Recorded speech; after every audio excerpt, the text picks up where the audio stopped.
Don't Touch the Darkness. Written by PL Dupee. Narrated by Harbinger X.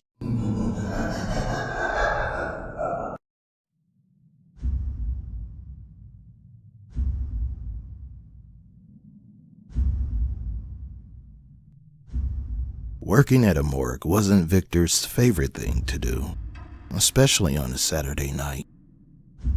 His dream was to become a doctor, and this was the only available opportunity to gain experience. Working at a hospital would have been ideal, but he was only a college freshman, and all of the good jobs and internships went to seniors and new graduates. The job was simple and boring. He didn't get to handle the bodies or assist in the autopsies. He just processed forms. Occasionally, he got to put the toe tags on the bodies and push them into the freezers. Sometimes, he would prep and clean the coroner's work area before he did an autopsy, but he mostly entered data into the computer and verified that all of the proper forms in the coroner's report were filled out and signed. Victor would usually be left by himself to work the late-night shifts. Being alone in that building scared him sometimes. He wasn't afraid of the dead like most people were. It was the strange noises that bothered him. It was hard to concentrate on his work because of the silence as well. The building was always really quiet except for the low hum of the fluorescent bulbs and the clicking of computer keys. The building would also produce many unknown noises, and every little sound was amplified.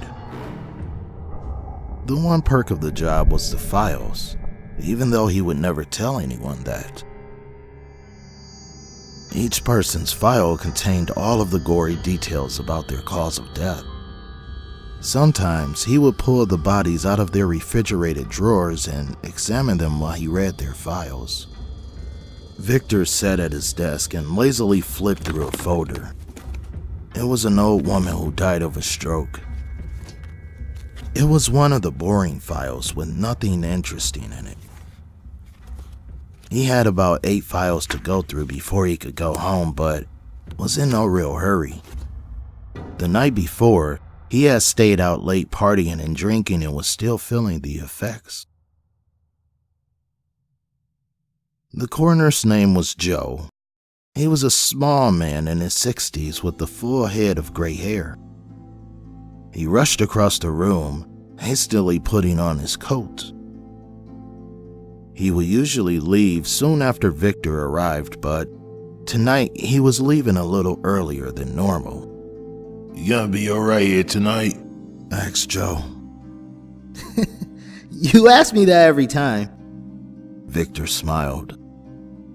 Sorry about leaving you alone with so much work, but I just remembered I had to pick up my daughter and grandson up from the airport. When you get my age, you tend to forget things every now and again. They shared a laugh as the old man pulled his jacket on. Joe continued. Just do what you can and I'll finish the rest up in the morning. Victor waved goodbye and returned to the open folder, eager to move on to the next one. All right, let's see what we got on the metal slab. Jane Doe, 84 years old, died of a stroke. This one is pretty boring. Joe's hard-bottom loafers clicked down the hallway, growing fainter with each step until they were no longer audible. He was relieved to be done with the stroke lady and eagerly pulled the next folder from the stack. His eyes widened with excitement. This folder contained a girl named Robin, and the cause of death was suicide by overdose. She was just 20 years old and very pretty. He stared at her picture for several moments and wondered why such a pretty girl would want to kill herself. What could have possibly have been so bad in her life? He would normally wait until later in the evening to look at the bodies, but he couldn't wait. Not this time. Victor made his way into the room, morgue's cold storage room, and slid her out of the refrigerated metal drawer. She lay there fully nude, and was even prettier than she had been in the photograph. She didn't look like she was dead, more like she was sleeping. The bodies would normally turn gray after being dead for several hours, but her skin was tan and looked healthy. He stared at her naked body, eyes investigating every detail. He swallowed hard and reached his hand out to touch her breast. They were perfect, even in death. He was hesitant and his hand trembled slightly as he drew it closer. He knew he wasn't supposed to be doing this, but it wasn't like she was gonna tell on him. Robin, what did you do?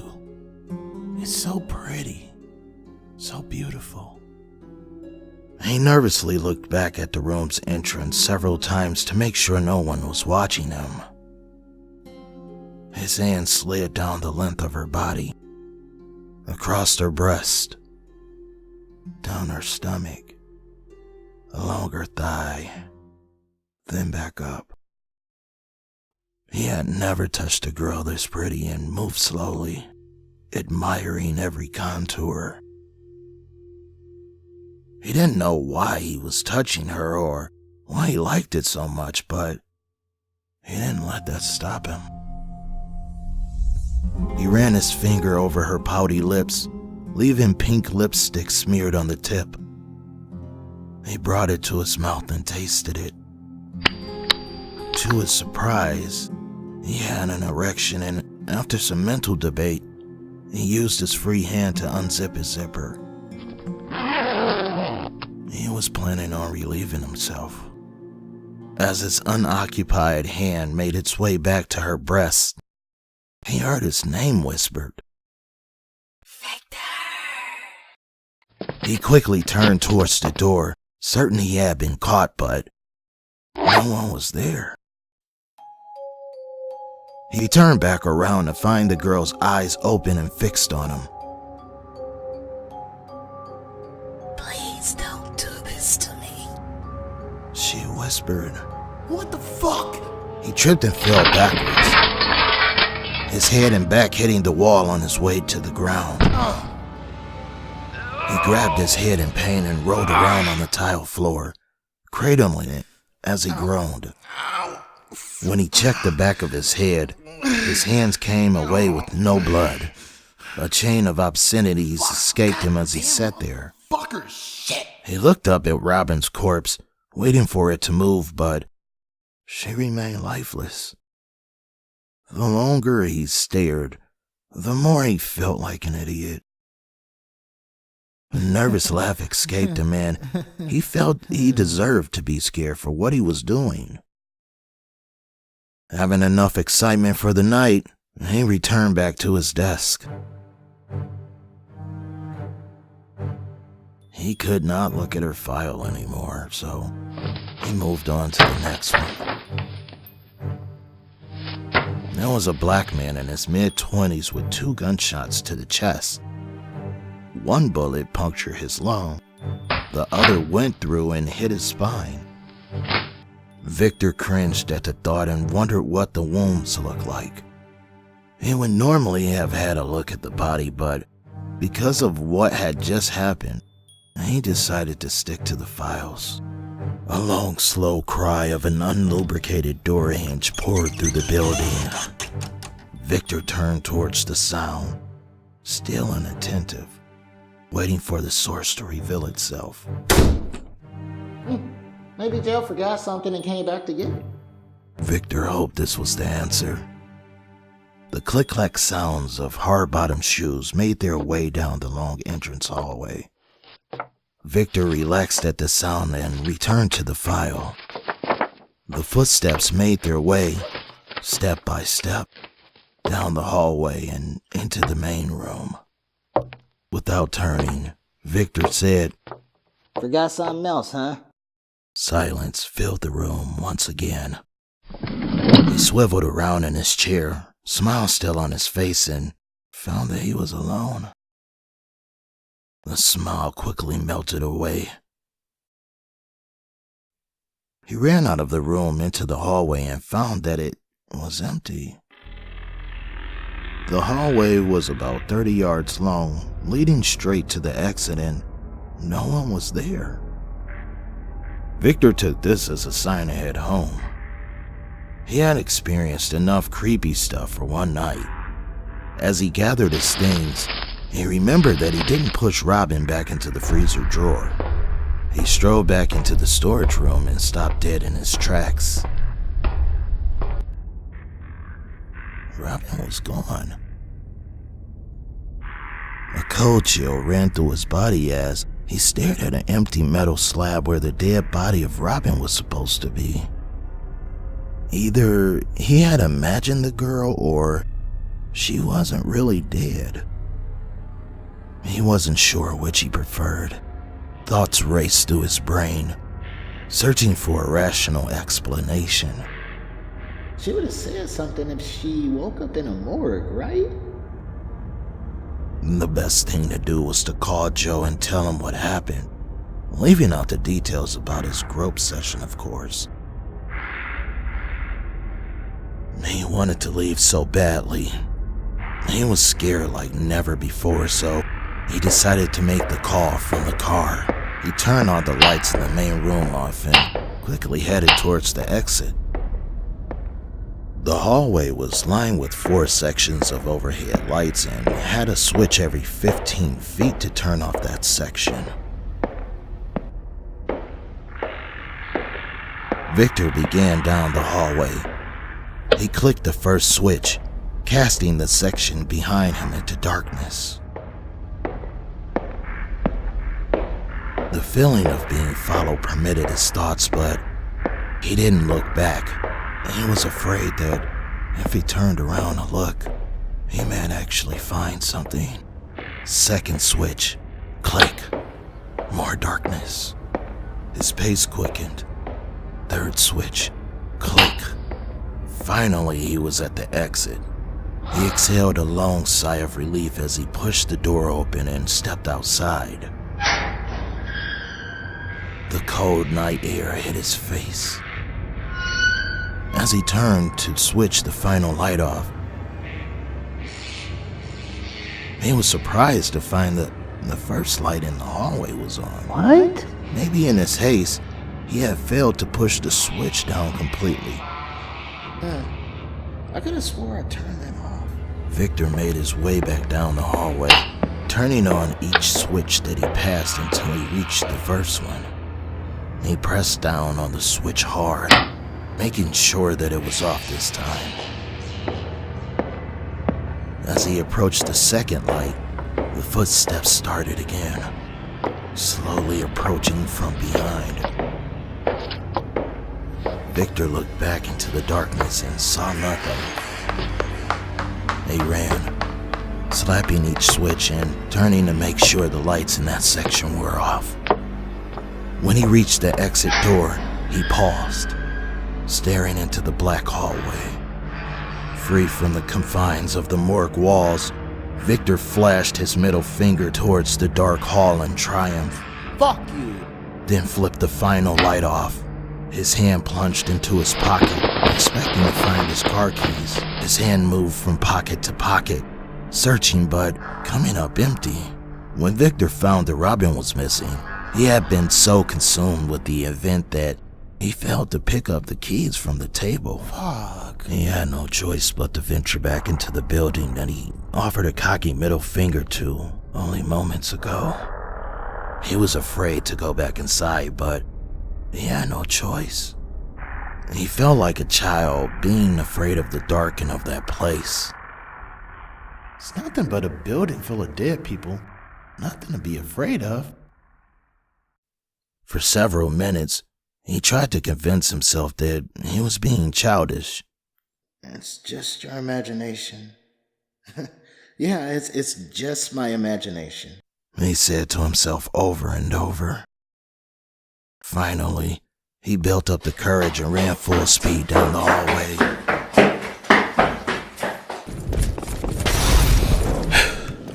He saw his keys as he approached the desk. The sight of them was comforting. The keys sat atop of a folder, and as he drew closer, he could see that the folder was Robin's. He knew that he did not leave them on top of the folder. In fact, he remembered placing her folder at the bottom of the pile. The thought of Robin still being alive came back. Of course, it was the only rational explanation.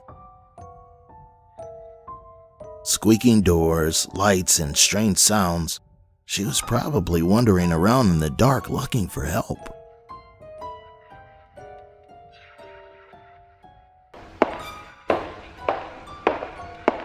Victor returned to the freezer room and hoped he would find Robin, but found something horrible. He couldn't move. Standing in shock as he looked across the room at the body laying on the metal slab. The body laying in Robin's place was an old woman. The one that had died of a stroke. Was this the body he had been touching? He wiped his hands on his shirt in disgust at the thought. The old woman was the total opposite of Robin. Her skin was dry and sagging, and her breasts looked like socks full of sand. Her face was sunken in, and she smelled worse than the other bodies, which was pretty hard to do. Victor almost fainted and leaned against the wall to stop him falling. Suddenly, the room plunged into darkness. Victor gasped. He was out of breath like someone had punched him in his stomach. They stood still in the dark, listening for any noise or movement, but only heard silence.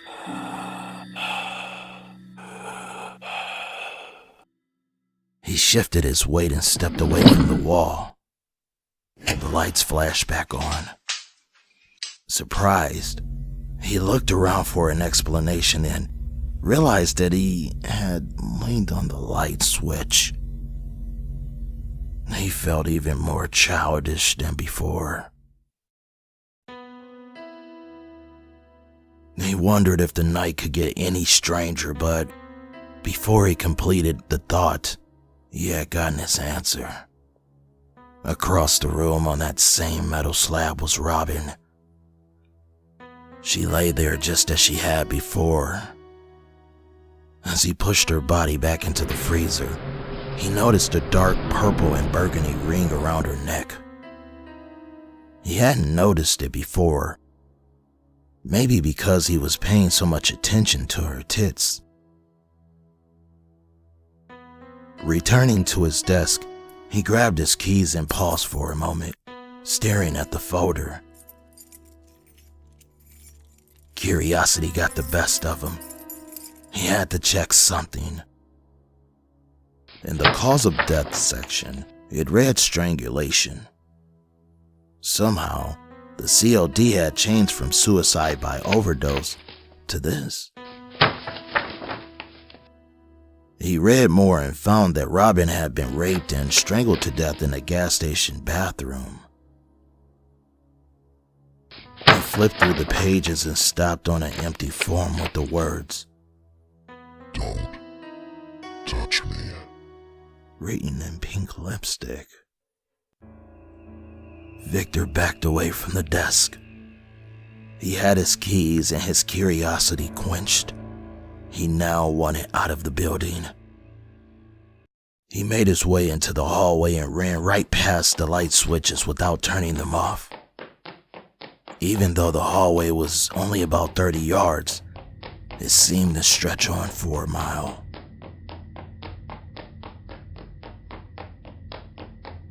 As he approached the door, the light near the exit shut off. Victor stopped dead in his tracks. The darkness was like a wall and was so dark that the exit door couldn't be seen just a few feet behind it. He stared deep into it, trying to decide what to do next. What the fuck? Maybe I should just rush into it and burst through the door. It's only a few steps. Fuck. He thought. Just as he prepared for takeoff, something in the darkness moved.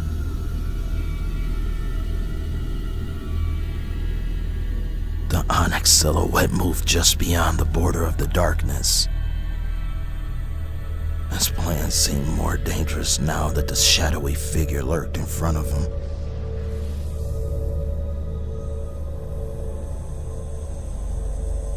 Before he could muster up the courage to charge, the first sections of lights went out behind him. He spun to find the same black wall of undulating ink behind him too. He was trapped, sandwiched between unknown dangers. Time was behind him and he anticipated the entire wall being submerged into darkness soon. He didn't want to be there when it happened. Charging the door was the only option.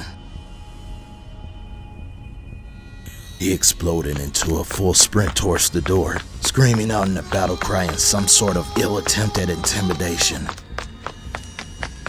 He rushed into the darkness like a running back on the goal line and disappeared into it.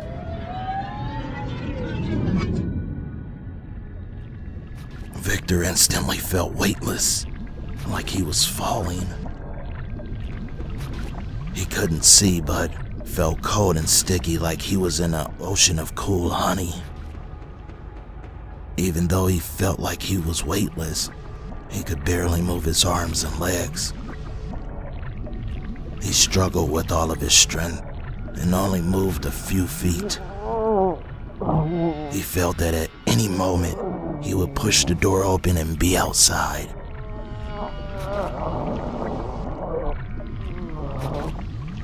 His hand found what felt like the door handle and a sharp pain raced through it and up his arm. It felt like something had bitten him. The same pain happened in his right leg, and then his side, then his other arm. He was being bitten over and over by something with a small mouth and pencil-like teeth.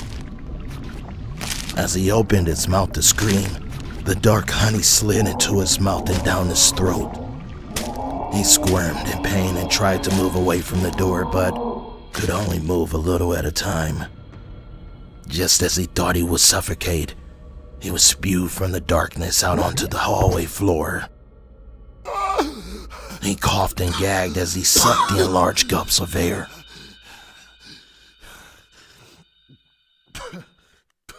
He crawled down the hall and stopped right in the middle of the dark walls. The next closest light near the exit flickered and dimmed. Victor was forced to crawl farther away from the exit to avoid being consumed by the darkness as it swallowed another section of the hallway. A shape emerged from the dark. It was Robin. She stood expressionless and said, "You shouldn't touch me." He cried out a begging apology to her. He apologized for touching her and for what happened to her. I didn't mean to touch you. I swear, I'm sorry, Robin. Please don't hurt me. Nothing happened, and Victor was unsure if his apology worked. Minutes went by and nothing happened. She just gazed down at him. Suddenly, the lights above him began to flutter and dim. He pressed hard on a light switch in an attempt to overpower it from turning off. The lights dimmed so low that he could barely see. He closed his eyes, screaming out in pain as he prepared for the bites to resume once the darkness returned. and continued to scream, but nothing happened. He opened his eyes and was alone, pressed against the wall in a brightly lit hallway. The exit was right there in plain sight. What's going on? No dark wall, no dead girl. He had never been so happy to leave work and briskly headed for the door. Just a few feet and he would be home free. He imagined the cold night air hitting his skin again. As he approached the door, the lights flickered and he immediately made a dash for the exit. Before he could reach the exit, the hallway was fully eclipsed and stopped him dead in his tracks. The bites returned and touched every part of his body. His painful screams were muffled by the thick darkness as the bites increased in intensity. Victor opened his eyes.